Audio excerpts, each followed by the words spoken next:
This is the David Feldman Radio Network.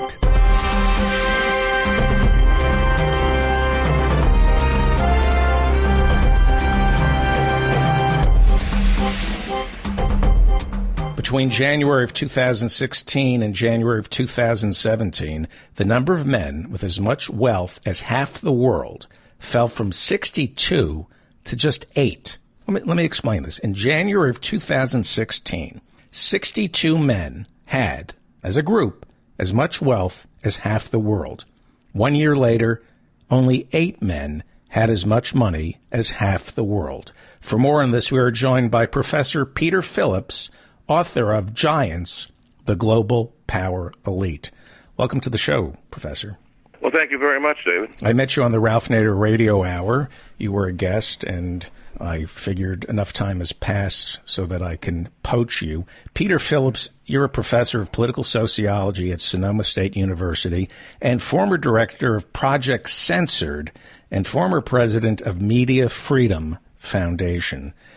8 men together control half the world's wealth. Who are these 8 men? Do we know who they are?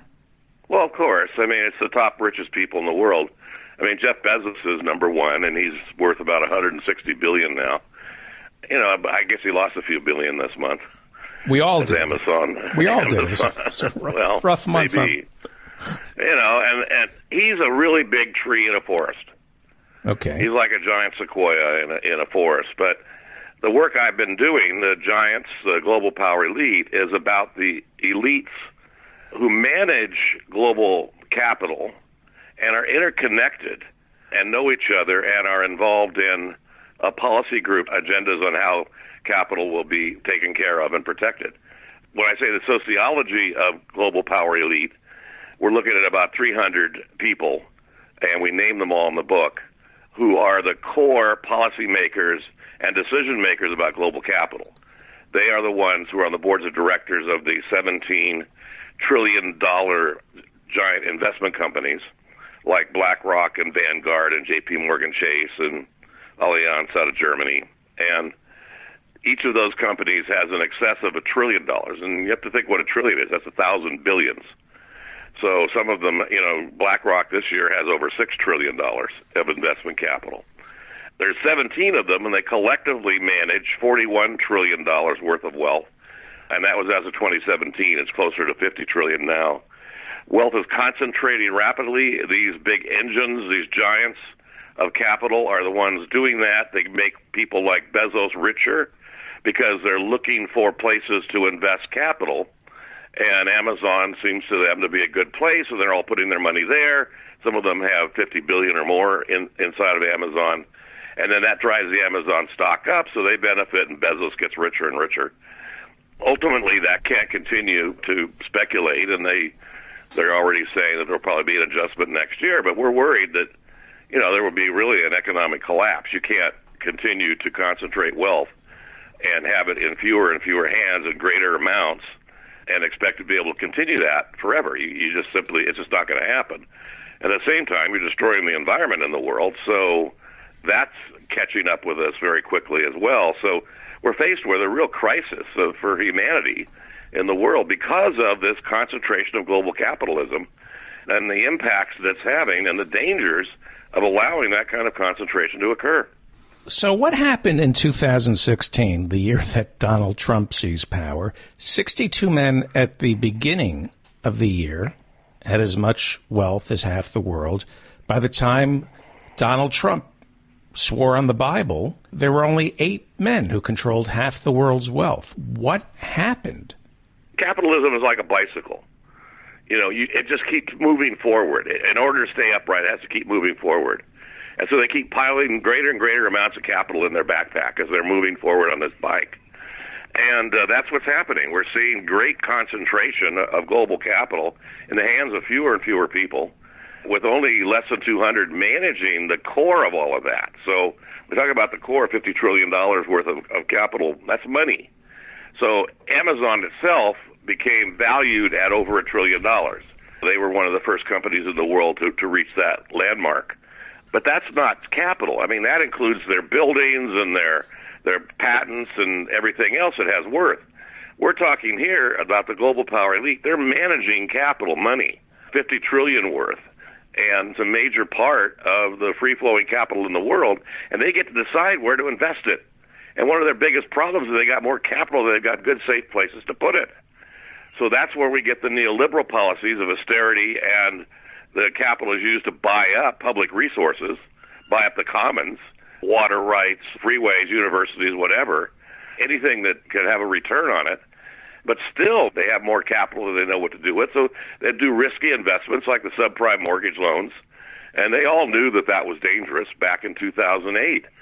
But they continued on ahead until it collapsed, and then the central banks had to bail them out around the world with trillions of dollars, put it all back together again, and that made it even accelerated the concentration. So you've got people in the upper 1%, 36 million millionaires, and 2,000 plus billionaires, and it's those people whose money is being managed by these giant investment firms. One of the ways that money, the surplus capital, is used, and we've seen this particularly for the last 20 years, is preparing for war, having wars, and then cleaning up after the wars. So war is a way of using up excess capital and giving a return to the investors worldwide. So permanent war is a fixture now of centralized capital. I often wonder about climate change, whether or not that's viewed as an opportunity for infrastructure. In other words, you look at the disaster in Houston, the disaster in Los Angeles, Northern California, and if you're a money manager, you see this as an investment opportunity. Yeah, it's an investment opportunity to buy up resources, buy up land or access to resources in a given area, but because it's in crisis. And if you have the capital, then you can take advantage of that and restructure the area and then control it. Last week, the White House buried this report that says climate change is going to shave roughly 10% off the United States economy in the next century if we don't do something. But we'll do worse than that. We're talking about environmental collapse here. There's only 100 companies that are putting out 70% of the CO2 in the world. And these giant investment companies are invested in all of them. So they're the ones propelling the continued use of gasoline for cars and the continued use of coal for power, which is polluting the world and accelerating global warming and extreme weather crisis. We have to say extreme weather because it's not just global warming. That's a factor that's part of that. But we're really looking at, major climate changes. So if you're one of the 17 money management firms that control $50 trillion around the globe, wouldn't you view a hurricane or a massive wildfire from a Keynesian standpoint? This is job creation. It's a good thing if you're trying to find places to put your $50 trillion. You invest in Lowe's, you invest in companies that build homes. It's a good thing for the economy. Economically, capital gets spent and expanded. It's certainly not a good thing for the people who die in the hurricane or the mass fires. And that's part of the crisis of humanity, because if we look at this, 80% of the people in the world live on less than $10 a day. Half the people in the world live on less than $2.50 a day, and a third are $1.25. So that massive inequality between the top 20% and particularly the top 1% we've never seen that. It's unprecedented in the world. And we've got people, who are multi-billionaires that are, concentrating wealth to such a degree that it creates massive inequality and massive poverty in the world all over. So we have 30,000 people a day dying from starvation every day in the world. And there's more than enough food to feed everybody. A third of all the food in the world is wasted or thrown away. But it's not profitable to sell it. So that becomes the dilemma. We're all here about the market, and we're not here about humanitarian purposes and protecting people from starvation. That, to me, is a crisis of humanity, and most people with humanitarian values will think it's pretty serious. So we go right at the end of the book, right back to the Universal Declaration of Human Rights, and declare that that's an imperative for how we manage global capital. We need to manage that capital in the context of human rights, meaning we don't let 30,000 people a day starve. And that's an important factor of what we're talking about. If we don't do that, we're going to see an economic crisis that, will be unprecedented, complete collapse of the economy in the world, so that you can't go to the ATM and get money out kind of thing. Really, really serious crisis with massive unemployment. That would lead to food wars and environmental, people, trying to get out of areas that are the poorest, mass migrations. We had 65 million migrants 2 years ago. I mean, they were fleeing climate change or wars. So that's happening worldwide as well. That creates potentials for massive civil unrest. That is inevitable in many of the people's minds, certainly mine and William Robinson, who from UC Santa Barbara, who wrote the introduction to the book. We're talking with Professor Peter Phillips. He's author of Giants, the Global Power Elite. It's published by Seven Stories Press.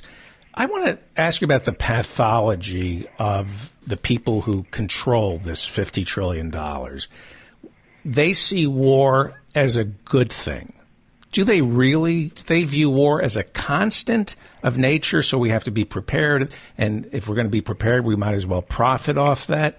Or do they just see war as an opportunity and are perfectly fine with it? Do they view climate change as an inevitability, and as long as they can make a profit off it, they're fine with it, that they don't think all humans are equal? I mean, how pathologically venal are some of these people? They all, put their shoes on the same way. They're all, primarily they went to private universities. Out of the 228 of them went to Harvard or Stanford. So they're taught to believe that they're better than other people. In other words, you go to Harvard Law School or you go to Stanford, you get a Harvard MBA. There is this meritocracy, this fake meritocracy where you're convinced that you're better, your life is worth more than others. They won't admit it, but I think there's certainly some of that there. What they believe is that capital can keep growing and that it will trickle down inevitably and save the entire world, which is absolutely false. It's impossible for that to happen. But that's what they believe, and they'd like to privatize Social Security and, really literally privatize the world. And as they do that and they privatize everything, human beings will, and ever, we all become wage slaves and are controlled by this capital concentrated wealth that governments and intelligence agencies and Pentagon organizations all are working in support of. Mm-hmm.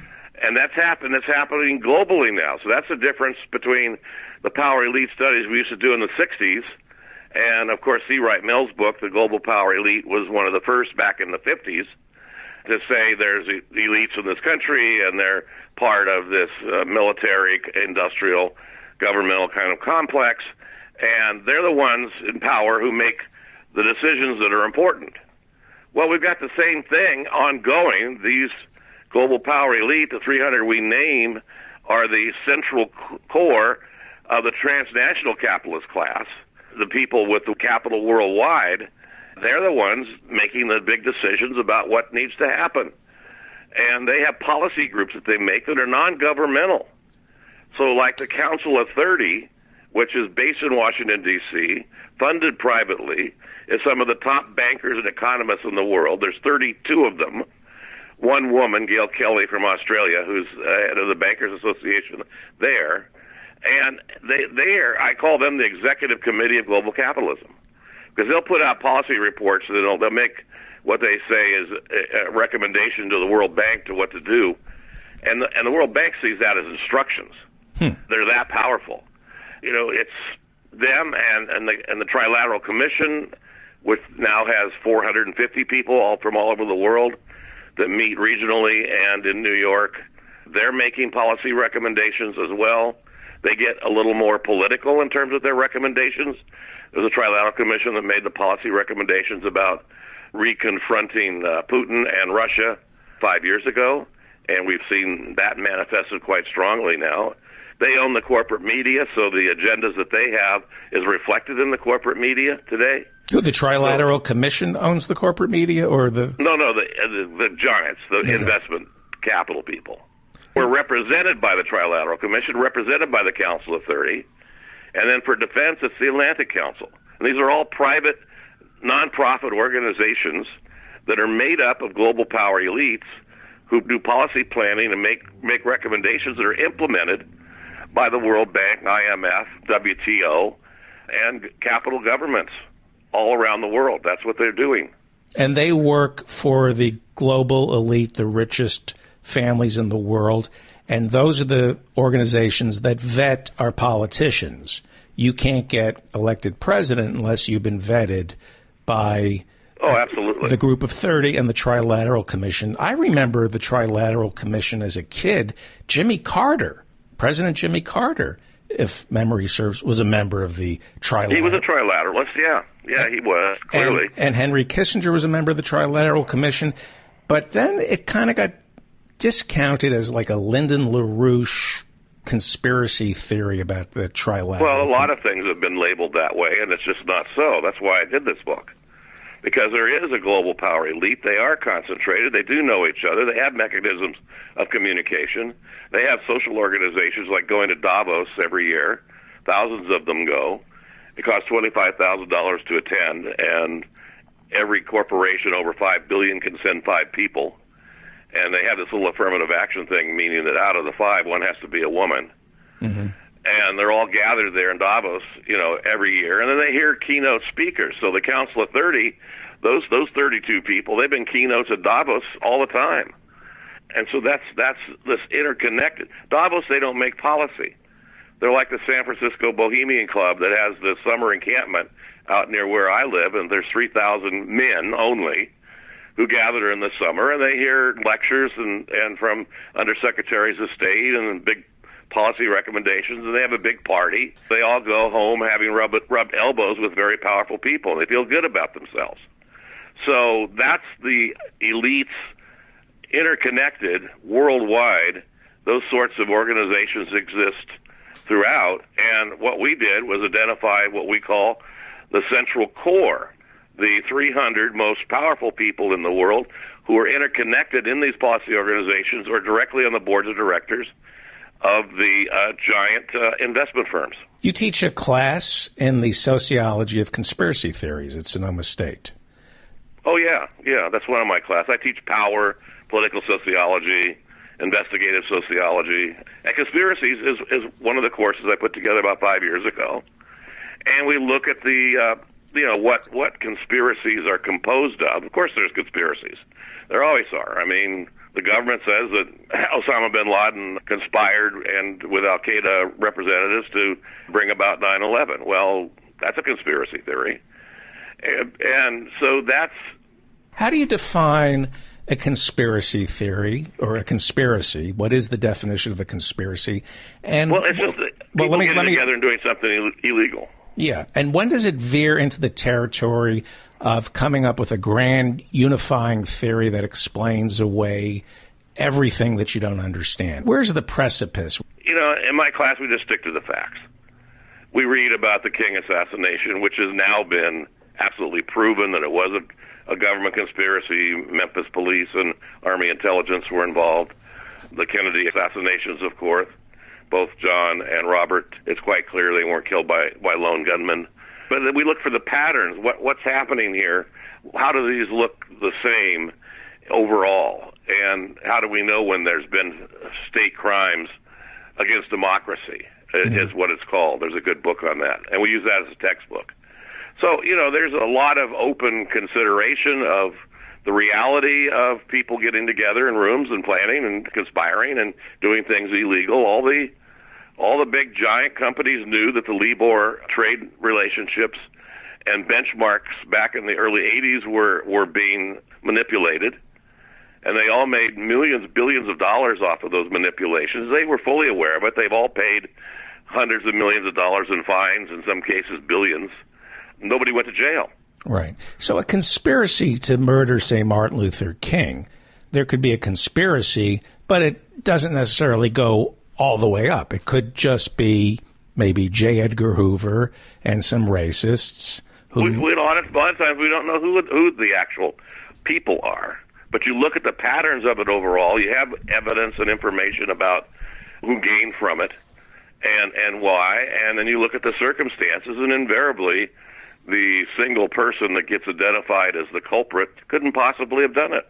Okay. And in King's case, James Earl Ray was finally, he admitted that he didn't do it. And then there was a trial, and the King family was involved, and they won a civil trial, and they were awarded $1 that said there was a conspiracy to kill King. And did they name who was behind it? Memphis police and military intelligence. And military intelligence? Military intelligence. Because he was against the Vietnam War? That was one of the considerations. And do we know how high that goes up? When you say military intelligence, we don't. We don't. No, there's so much more we don't know, but we do know there's various patterns there that are similar to in other areas. So that when I do a sociology course, we're not like trying to say certain people did something, because you don't really know that. But you're looking at the overall aspects of what happened, the similarities and patterns that seem similar, like the immediate coming up with a single culprit and blaming somebody right away. That was one of the patterns in these state crimes against democracy.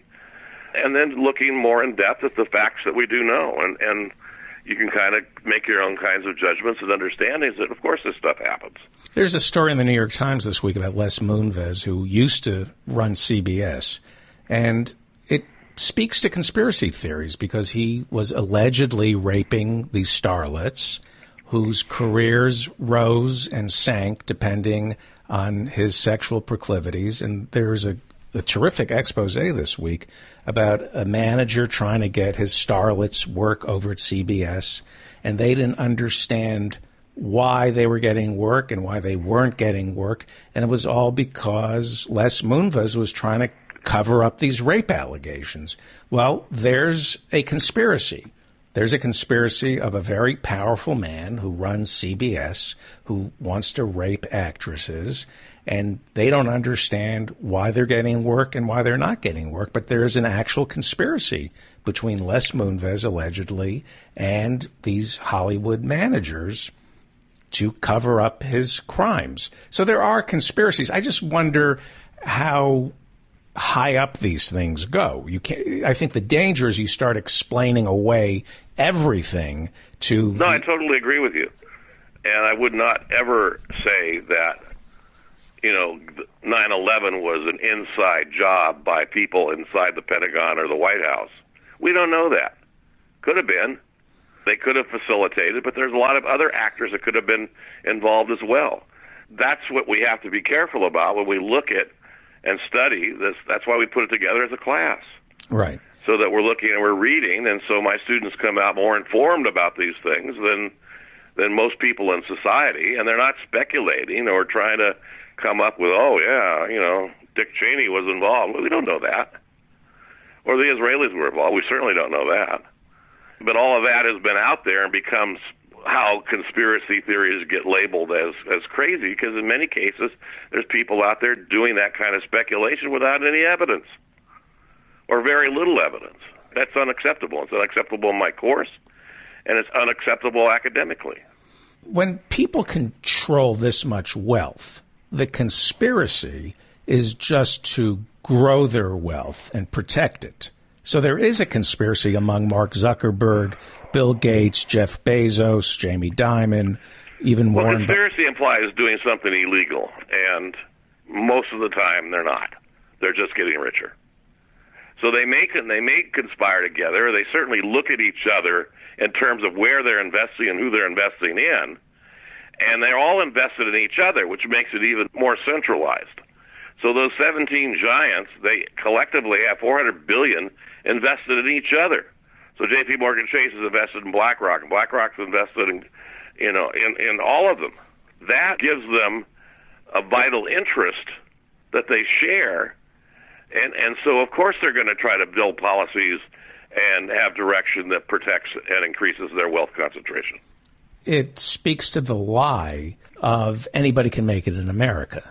Mark Zuckerberg, who created Facebook, had venture capitalists, and that's a conspiracy of money. There's good money and bad money, and it all depends on who your angel investors are. If you don't have the right angel investors, you're not going to get good money. Good money tends to bring ideas to you that is backed by more good money. So, well, it can. It can also be invested in things that are harmful to society. Each of those giants, they collectively have $50 billion invested in Lockheed Martin, which is the number one war contractor, and they're the ones that made the bomb that killed the kids in the school bus in Yemen. Right. So there's negative impacts. I mean, the giants have $50 billion invested in Coca-Cola.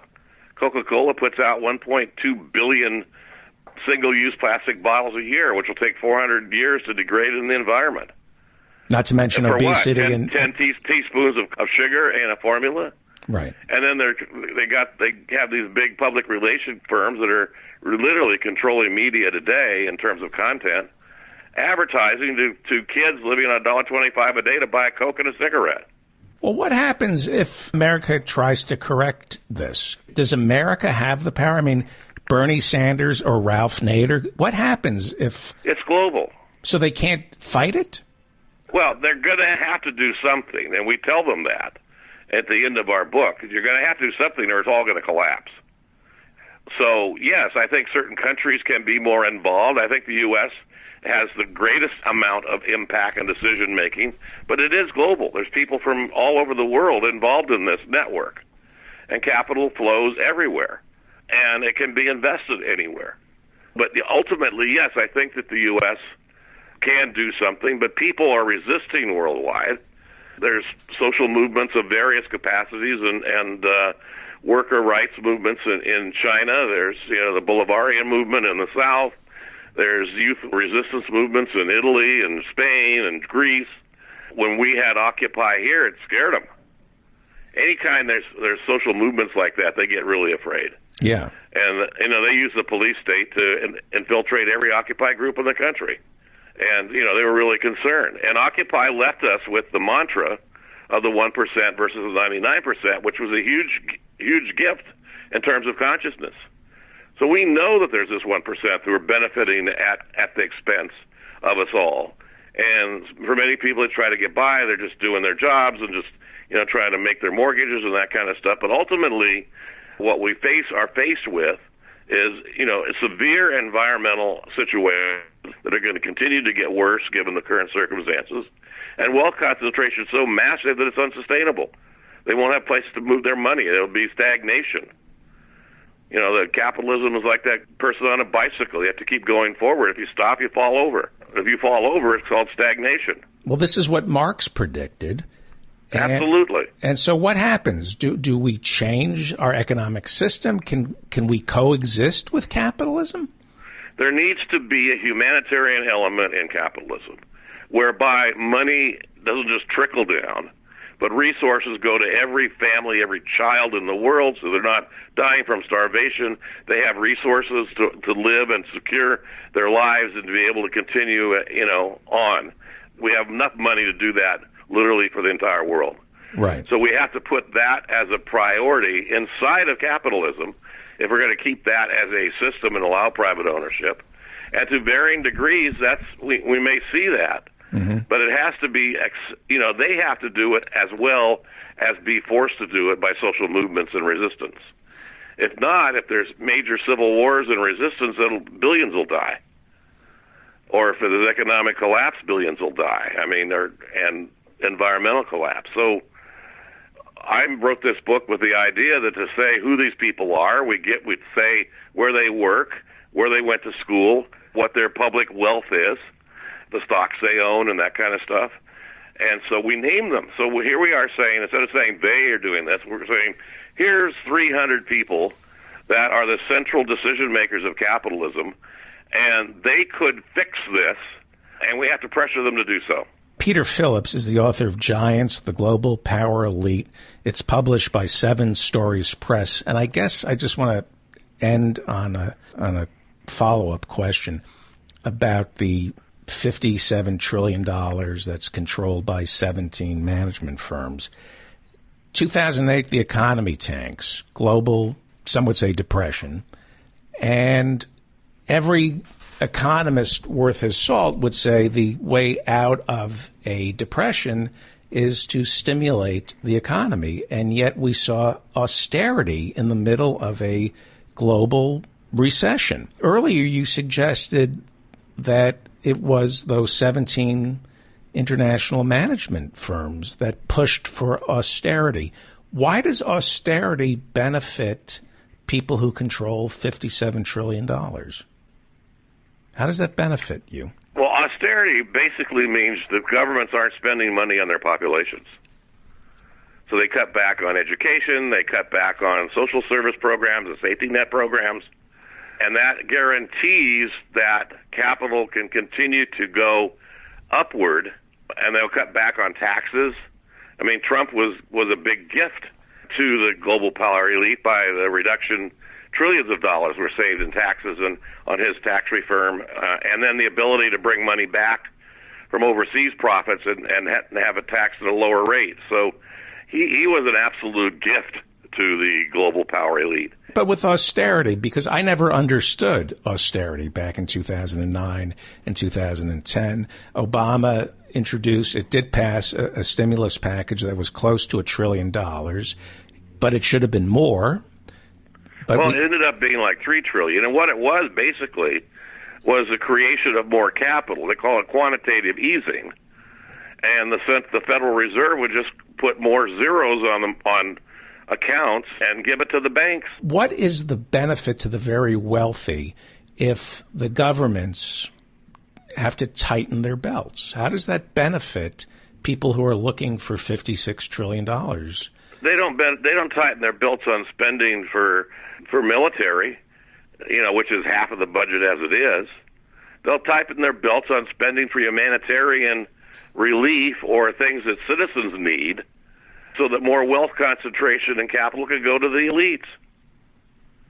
And then they'll create money, give it to banks so banks can loan it out at very low interest rates to try to stimulate economic activity that employs more people, because they always say they're doing it to keep people employed.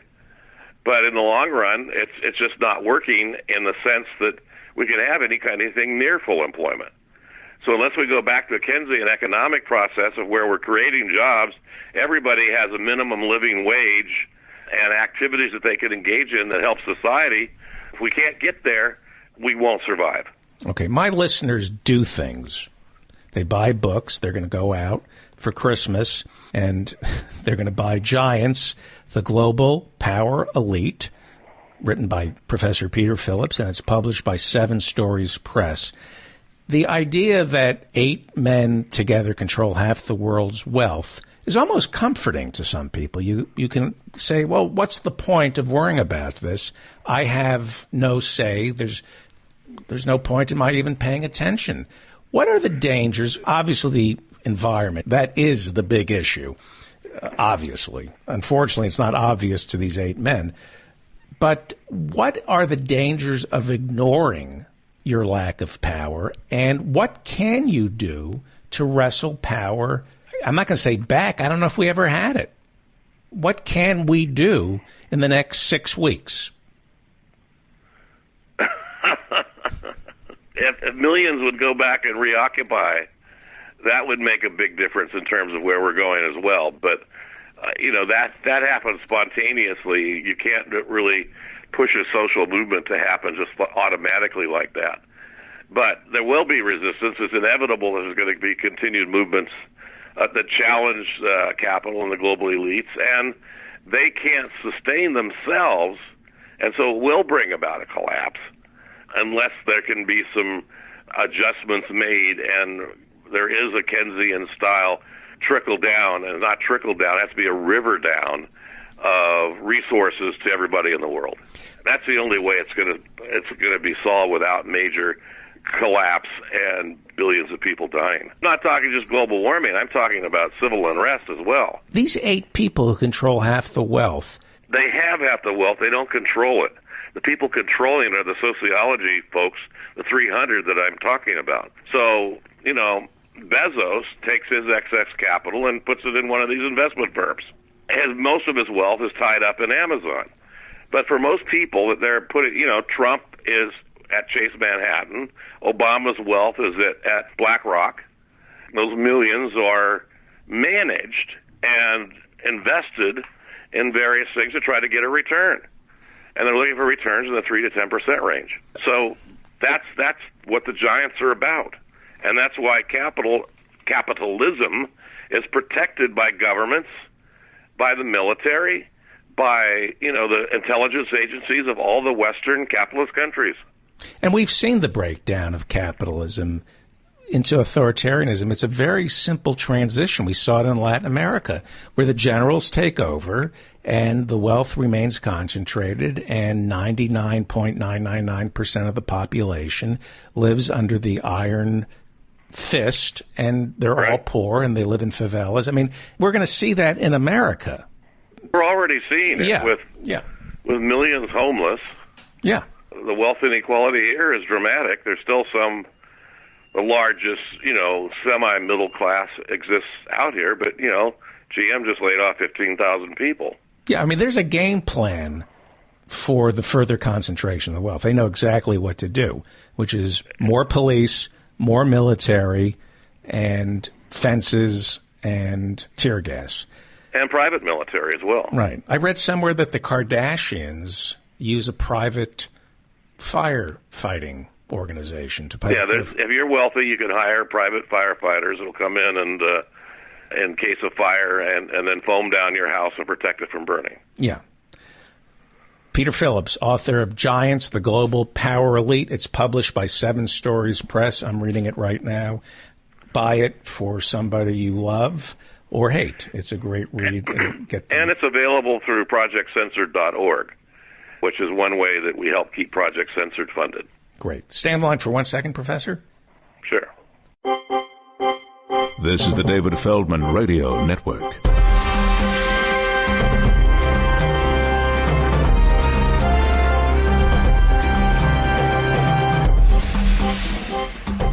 Let's go to Washington, D.C., where Zach Ford is standing by. He is the LGBTQ editor for Think Progress, thinkprogress.org. What is the Office of Personnel Management, and what does guidance mean, and how is Donald Trump's guidance different than President Obama's guidance when it comes to transgender people? All really great questions. So let me first start by telling our listeners what we're talking about, which is a story I reported last Friday while everyone was enjoying their Thanksgiving holiday. The Office of Personnel Management destroyed a web page, basically, that had all of this guidance about how to protect transgender employees in the federal workforce. Now, people who don't know what OPM, the Office of Personnel Management, is, that's perfectly understandable. Those of us in D.C. know what it is because that's the office that decides whether the federal government's open when there's a blizzard, and most of our offices do the same thing that they do, so we care a lot about that. But basically, they're the HR department for the entire federal workforce. So if you work for the federal government, it's the Office of Personnel Management that is taking care of everything related to your employment, your retirement package, and personnel issues and all of those sorts of things.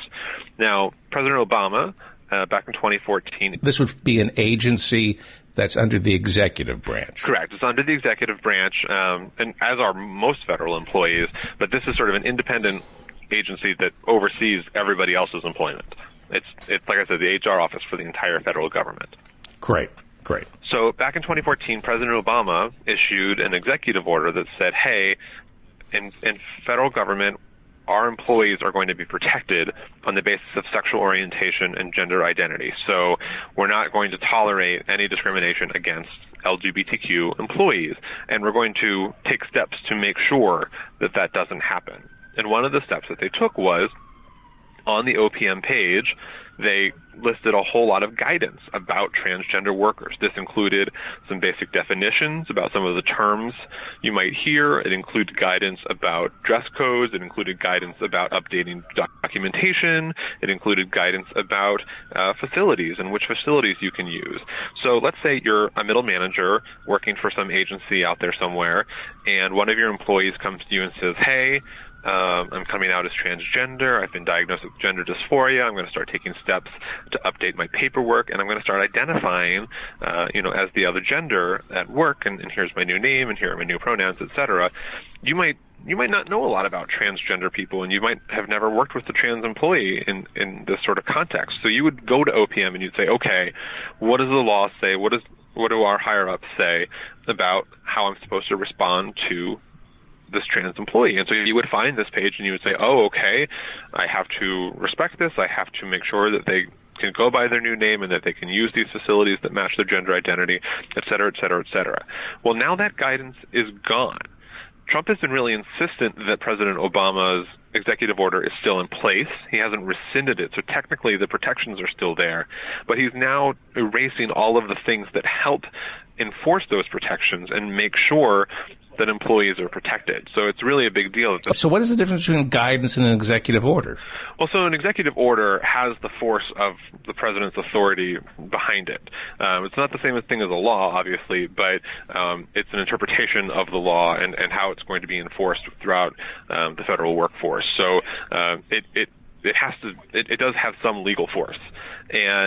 But it only lasts as long as the president is in office, or until a future president reverses it, or you go to court to reverse it. Correct. It remains in place unless it's reversed. So unless Trump reverses it, it's still in place. And what's important to remember is that this wasn't something that Obama invented out of thin air. Previous executive orders have extended these kinds of protections to other groups like race and religion and things like that. So he was updating an executive order that has already been in force for decades.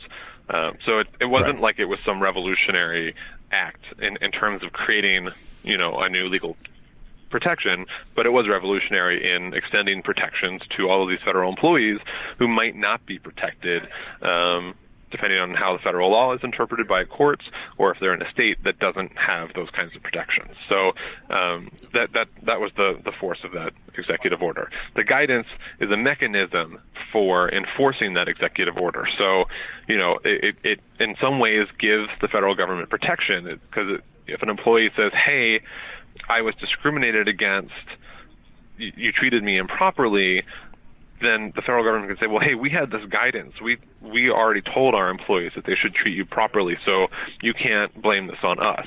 But now that guidance isn't there. So if a trans employee experienced that discrimination, or a gay employee, it's sexual orientation and gender identity, although this guidance was more specific to gender identity, they're basically saying, we're not going out of our way to ensure these protections are enforced properly anymore. It's really problematic. Since the beginning of the Trump administration, from day one, you write that guidance has been issued to federal agencies by the White House to reverse a lot of Obama-era decisions that would have given more rights to transgender people in the LGBTQ community. We were promised that Trump was a Fifth Avenue Republican who had plenty of LGBTQ people in his life, and that Ivanka and Jared were going to speak up for all the LGBTQ people. But from day one, right, you write that they've been going after them. Right. So one of the other great things, just thinking back to the Obama administration, was on whitehouse.gov, there was a page that talked about LGBTQ people and the fight for LGBTQ equality and the work that the Obama administration was doing to advance it. And on January 21st, 2017, that page was gone. And Trump never put on a new page saying how he was going to address LGBTQ issues. And a few months later, we saw the Department of Education reverse that guidance protecting transgender students. We saw how Trump refused to even recognize Pride Month with a proclamation, the way that Obama had every year of his administration. And we've seen the Department of Justice say they believe that it should be legal to fire someone for being gay in court cases. And we also saw Jeff Sessions issue this guidance that had all of this religious liberty language in it that seemed to shore up, the right for an employer to fire someone for being gay. So we've seen all of these steps along the way. And so this was just the latest way that they're weakening protections while, trying to avoid any accountability for doing so. We can rely on the Supreme Court to protect the rights of the LGBTQ. They were the ones who legalized, made same-sex marriage the law of the land. Talk to me about the Supreme Court. I guess there are about 6 cases that are waiting to be heard.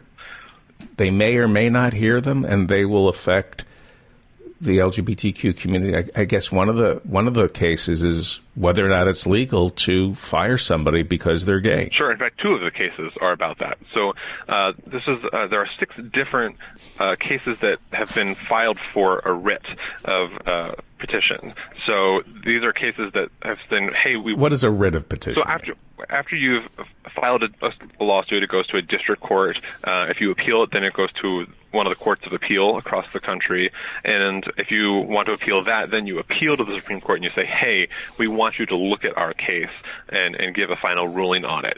So the petitions have been filed to the Supreme Court. The Supreme Court has not yet said whether it's actually going to take any of these cases. So it's not that we're waiting for the oral arguments to happen. We don't know if oral arguments will happen in these cases. But these are 6 different cases where the Supreme Court could make some really drastic changes to the lives of LGBTQ people across the country. As you said, 2 of the cases revolve around whether it's legal to fire someone for their sexual orientation. There was a case out of Georgia where an employee was fired for being gay, and the Court of Appeals that oversees Georgia, which is the 11th Circuit, ruled against him. They had this very old precedent in 11th Circuit jurisprudence that said that protections on the basis of sex only mean sex. And this was a really unfortunate decision because the Supreme Court has really broadened that definition in a lot of other rulings. So, when we first had Title VII and it protected against sex, it was a pretty narrow definition. And so some of the ways that the Supreme Court has broadened that is that they said, well, sex stereotyping is also sex discrimination. There was a case about a woman who was not being able to be promoted at her law firm because she was seen as not acting womanly enough and was treated separately from that. They said, well, you know what, that is sex discrimination. It's not just that she's being discriminated against for being a woman, she's being discriminated against for how she's acting as a woman. That counts. Then there was another decision that had to recognize that same-sex sexual harassment is illegal sexual harassment. It's not just a man harassing a woman. There are other forms of sexual harassment that can make a workplace hostile. But the Supreme Court had to rule on that. And when they did, Scalia even wrote, Justice Scalia, the way that language is used when laws are originally passed don't always account for problems that they may be meant to address. Scalia said it really opened the door to, this is, we have to look at laws and appreciate what they're intended to do, even if it wasn't something that they could have foreseen when it was first passed. So, these have changed how we look at sex discrimination, and it's why a lot of courts have looked at cases of anti-gay discrimination and anti-trans discrimination and said, hey, you can't discriminate against someone based on one of these identities without taking sex into account, right? You could look at a gay man and say, hey, he's not acting like a traditional man because he's sleeping with men instead of with women. That's a sex stereotype. Same thing with trans people. Like, it's even more obvious. Like, you are not acting like the gender that I believe you to be, and so I'm discriminating against you. That's using that same sort of sex stereotyping thing that the Supreme Court said is illegal. So it's really unfortunate that this court in Georgia, the 11th Circuit, ignored those and relied on one of their older precedents. Are the courts being forced to rule because Congress won't act? I know that there was a bill called ENDA that's morphed into another bill that would make it illegal, the law of the land, that you cannot fire somebody for their sexual orientation. But you've written, and we've talked about this many times on the show, it's perfectly legal in several states to fire somebody because they're gay.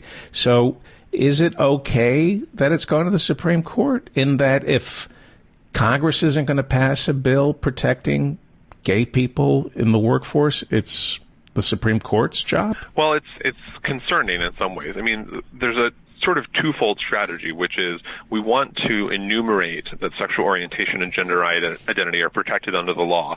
And as you said, we now have what's called the Equality Act pending in Congress, and a majority of almost all Democrats have said that they're willing to support it. But of course, we don't have Democratic control of both chambers, so it's not really been going anywhere. But there's this other strategy to say, hey, we do have these protections based on sex, and discriminating against LGBTQ people is actually intersecting with that and impacting and violating that protection as well. And so we're looking at those two different approaches of explicitly protecting queer people, but also looking for protections that already may exist in the law. And so the courts have largely in recent years favored this interpretation and said, LGBTQ people are being protected by this law, and discriminating against them is violating it. This 11th Circuit opinion was an exception to that. But one of the other cases before the Supreme Court, a case called Zarda v. Altitude Express, was about a skydiver, actually, who is unfortunately no longer alive, but who was illegally fired for being gay. And the Second Circuit Court of Appeals agreed that that was illegal. So we have conflicting opinions in these two different cases, which basically means that at present, federal law is interpreted differently in different parts of the country, and the Supreme Court is usually not okay with that. So it actually seems very likely that the Supreme Court will take up one or both of these cases to resolve that dispute, and that means that they're going to be weighing in on this, and we're going to have Justice Gorsuch and Justice Kavanaugh perhaps considering, does sex include sexual orientation, or is that stretching the definition too far beyond what was imagined when the law was first passed decades ago. So it could be really problematic, because if they decide that that it's not inclusive of sexual orientation,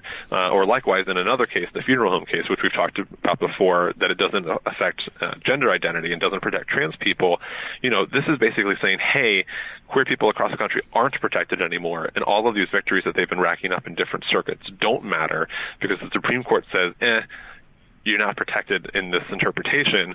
And it goes back to then what you were just saying, that, in more than half the states, we don't have statewide protections, and we have nothing at the federal level. So it could really open a lot of queer people up to vulnerability in their employment. The Supreme Court ruled that a baker was entitled to discriminate against a gay couple that was getting married and not make them a cake, not because of the religious freedom to discriminate against same-sex marriages, but because of the way the Colorado Office of Human Rights was discriminating against the baker. Correct. So it was sort of an exceptional case. They didn't really set any precedents with it. They just kind of gave him a get-out-of-jail-free card on that one. But we do have another case of another bakery that didn't want to bake a cake for a same-sex couple, also under consideration by the Supreme Court right now, and they're asking for the whole kit and caboodle. They want the Supreme Court to say that if you have a particular religious belief about anything, you are entitled to discriminate however you think that means that you should discriminate. So if you think back to Loving v. Virginia and the original ruling against the interracial couple trying to marry, where he said, God has declared that the races were meant to be separate. If you believe that, a couple decades later, you could potentially use the precedent that they're asking for to say, I want to discriminate on the basis of race because of my religious belief. That's the nut of what they're asking for. So the question that the Supreme Court didn't answer in the Colorado case, Masterpiece Cake Shop, could come up in this case from Aaron and Melissa Klein. They're the owners of Sweet Cakes by Melissa in Oregon. Mm-hmm. Well, one of the first things Trump did when he got into office was announce via tweet that he was banning transgender people from serving in the military. As I recall, the Defense Secretary, Mattis, said, I don't know anything about this. It's been tied up, I guess, in the courts, and now the Solicitor General, Noel Francisco, I think that's his name, is trying to fast-track this and jump ahead of the line and get it to the Supreme Court and have them issue a ruling as to whether or not transgender people can serve in the military. Where does that stand? How do you see this shaking out? Exactly. This was another piece of news that happened over the Thanksgiving holiday. So all this sort of malicious stuff happening when people aren't paying attention. So there have been 4 different challenges to the trans military ban. And in all 4 of those challenges, federal courts have ruled that it can't be enforced. But they haven't actually done a full ruling on the case yet because they've been caught up in all of these rulings just about whether it can be enforced. In the meantime, they've issued what's called preliminary injunctions. And in 2 of the cases, it was just a district judge that ruled. In 2 more of the cases, it went to appellate courts who also upheld these injunctions and said, hey, this looks pretty messed up. You can't enforce this. And so what the administration did this past week was say, hey, we're just going to skip over all of this other process that we're supposed to go through in order to resolve the merits of these cases, and we're just going to ask the Supreme Court to combine all these cases and rule in our favor. And so it's definitely unprecedented to take those steps. All of the LGBTQ legal groups were pointing out, you're just skipping over the process in hopes of getting a victory. And, as we saw in the cases of, the Muslim ban, the Supreme Court can be pretty deferential to executive power, and the idea that, particularly when you're making decisions that affect, the security of the homeland, that deference has to, even be greater. So they're making this stupid argument that whether trans people can serve or not affects, unit readiness and cohesion. And it's a nonsense argument. It was nonsense when we talked about it for sexual orientation with Don't Ask, Don't Tell. But they're hoping that the Supreme Court will sort of overrule all of this other process that's happening and investigation that's happening, and just say, oh, the president gets to do whatever he wants with this, and you win. So, again, another big concern that we know there are, as many as 15,000, if not more, transgender people serving in the military. Many of them have been serving openly for the past few years, thanks to President Obama reversing the ban while he was still in office. And they stand to lose their jobs, lose their entire careers, or, suffer in silence and have really debilitating experiences because they can't be out and be themselves. So a lot of implications if the court takes that case up, too. So when you get into the bowels of the federal government and start changing rules on how the LGBTQ community is treated, how transgender people are treated in the military, how the Office of Personnel Management treats transgender people, when you get into this on a granular level, you're not scapegoating, you're not posturing and distracting. You're actually trying to change policy. I have a bedtime story about Trump, and that is he doesn't mean any of this stuff. He's just trying to do smoke and mirrors and distract us from his total incompetence, and he didn't even want to be president, so don't pay any attention. It'll be over in 2 years. Relax, it's not as bad as you think it is. But when you look at what they're doing to the transgender community, this isn't about distraction and throwing shiny objects and keeping people amused. This is actual policy that's being implemented. Well, it's not even just the transgender community. It's certainly the entire LGBTQ community. I mean, it's sort of more obvious, some of the things that they've done that affect transgender people, like the military ban and revoking the education guidance. But, they argued in this skydiving case last year when it was at the appellate level, hey, we, the federal government, who aren't even really part of this case right now, think that people should be able to fire people for being gay based on our interpretation of the law. So it's all of LGBTQ equality that's at stake. And I think, what a lot of people think is it's really hard to undo progress. And the underlying presumption of that is because there's so many people who have taken advantage of that progress. But the reality is that you can undo that progress, and the consequences are really huge for those people who took advantage of it. And we have to actually be aware that that is possible and damaging. And the forces behind this are members of the Trump administration who want to placate the evangelicals. Exactly. I mean, we know that there are a lot of clues in the trans-military case that Vice President Pence was pulling a lot of those strings and making that happen.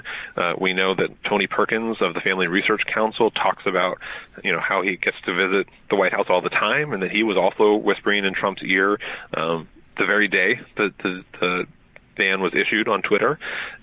We know that Jeff Sessions has been very cozy with the Alliance Defending Freedom, and that not only are a lot of former ADF attorneys in the administration, but they also have a lot of access to help shape a lot of this policy. So, it's easy to think that Trump isn't connected to the evangelicals, but certainly the people who work for him are, and are definitely taking advantage of that access.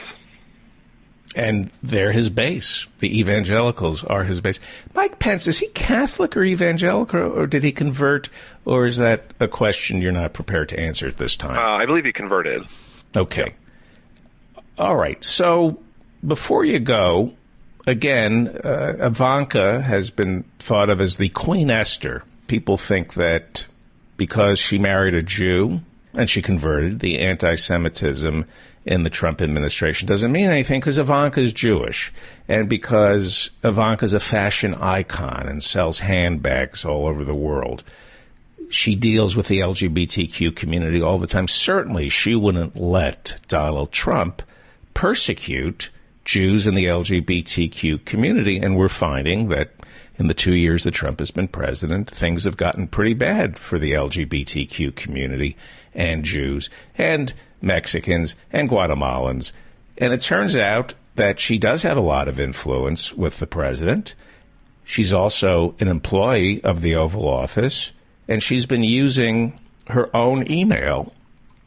But you write that the Judiciary Chairman, Grassley, doesn't see any problem with this. Although they saw a problem with it for Hillary Clinton. Right. I actually wrote about House Judiciary Chairman Bob Goodlatte, not Senate Judiciary Chairman Grassley. But, it's, first of all, this whole idea that Ivanka is a moderating influence has absolutely no basis in reality because it's never happened with anything. And I wasn't in an interview just this week where she was asked about, the tear gas or whether or not her father had authorized lethal force for the troops at the border. And she's like, I don't think he would do that. Well, he did. Like, that's what the order General Kelly issued was. So, it's unclear what she even knows is going on. She certainly seems to benefit from it because every time Trump meets with Chinese leadership, she gets more patents, even though she's not, using her brand over there anymore. But, she the report from the Washington Post that she was using a private email server to send government emails. Pretty likely that it violates some federal records-keeping laws. And Bob Goodlatte, who's still chasing over Hillary's emails, was on CNN. He's like, I don't think it was a big deal because the difference is that, Hillary's emails were classified, which is true, although a lot of those were classified after she sent them. But it's this really clear double standard where conservatives get really outraged when someone that they want to hurt does something that they don't like. And they don't really seem to care when someone they do like does pretty much the exact same thing. So it's this hypocrisy of when they're outraged and who they care more about. When Jack Kennedy named his brother Bobby as Attorney General, a lot of people screamed nepotism. And during the Johnson administration, after the Kennedys were gone, they passed a law that kind of outlawed nepotism in the executive branch. And you can see why they did that, because you could throw some responsibility on Ivanka or Jared or one of your idiot sons, and it would be unseemly to bring them before the Judiciary Committee or House Oversight and grill them, because people tend to be very protective of the president's children. That's why they're anti-nepotism laws, because if you start hauling Ivanka Trump before Congress, there are a lot of people who are going to say, oh, come on, it's the daughter. Why are you going after the family? So there's a lot of cover that the president can hide behind by hiring his idiot son-in-law and his idiot children. You should not be allowed to hire your children in the Oval Office. Let them destroy your family business. Don't use them to destroy our government. Well, before you go, I keep saying that the xenophobic security theater is what you call the sending of our troops down to the border to protect ourselves from the caravan. What happened to the caravan? How much does it cost for this security theater?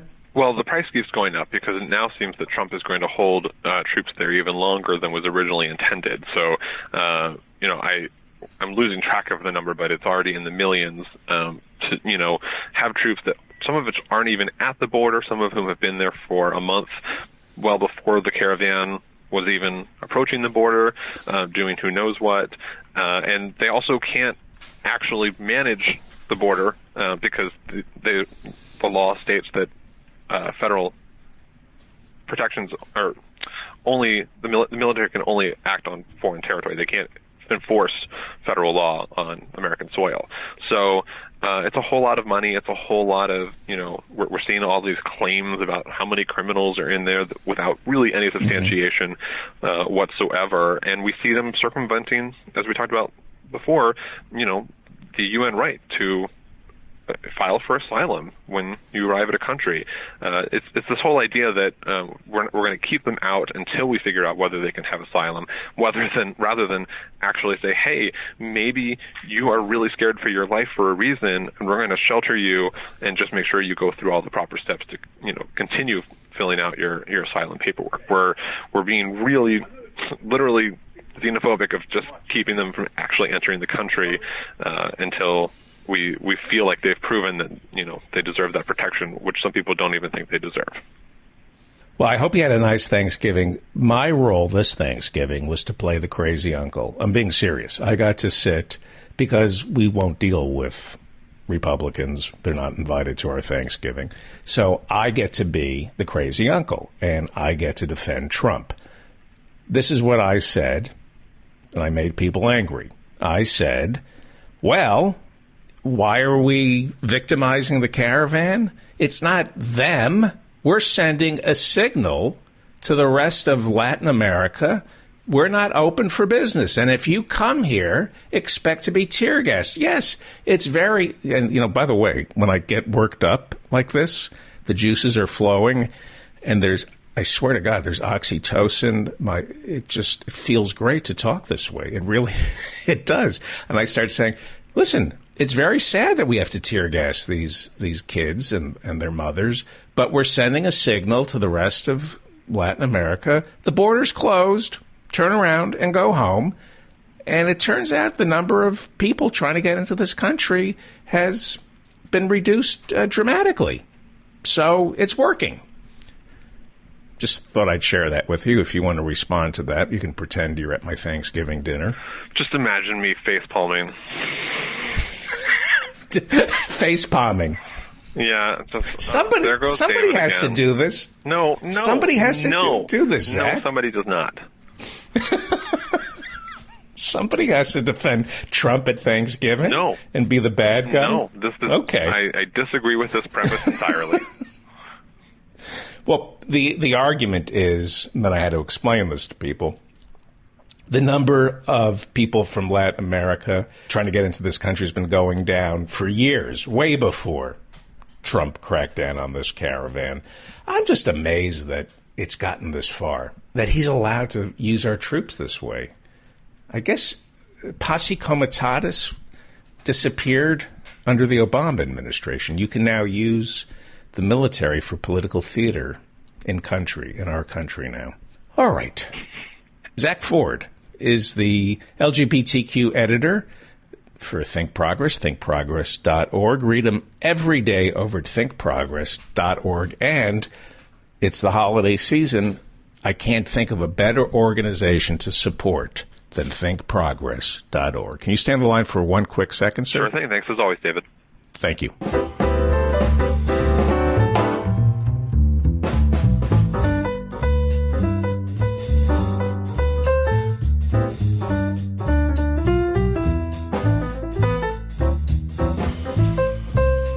If you're enjoying today's show, do me a favor and subscribe to it on iTunes, Stitcher. We have a YouTube channel. It's just audio, but some people like to listen to this show on YouTube, so subscribe to our YouTube channel. And do me a favor and give us a good review on iTunes. You'd be amazed how much that helps. Giving us a good review on iTunes moves us up. That's the way their algorithm works. So when you give us a good review on iTunes, you're really helping out.